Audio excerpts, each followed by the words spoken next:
اطار استفد من الاخطاء ديالي وما تعاودش دير نفس الغلط اللي انا درت في حياتي.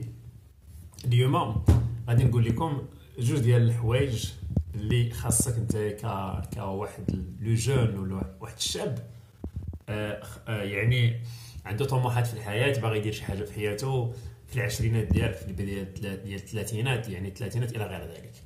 انا نعطيك جوج ديال الحوايج خاصك تبعد عليهم الا بغيتي دير شي حاجه في حياتك، وجوج حوايج اللي كيديستراكتيو ولا جوج حوايج اللي كيلهيو بزاف ديال الشباب وتيبقاو عايشين في واحد الهيت وواحد الهايب اللي كيخليهم يدوزوا سنوات وسنوات كيلقاو راسهم فات عليهم الفوت وكيفيقوا تيلقاو راسهم ما داروا حتى حاجه في الحياه.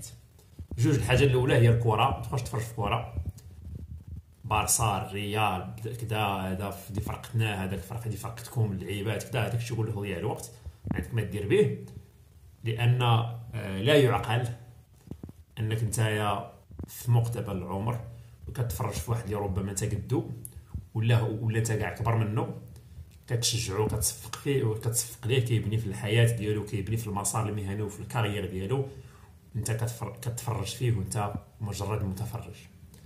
الحاجه الثانيه هي البنات.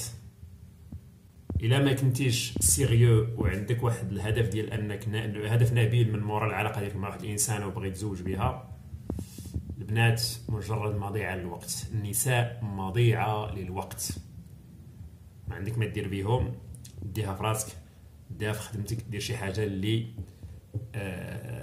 غادي تعود عليك بالنفع وشي حاجه اللي تقدر تاثر على المستقبل ديالك بطريقه ايجابيه. جوج الحوايج عطيهم امتثال، الكره والنساء هما اللي كيدمروا المستقبل ديال لي جون ديالنا في هذا العصر هذا. تهلا.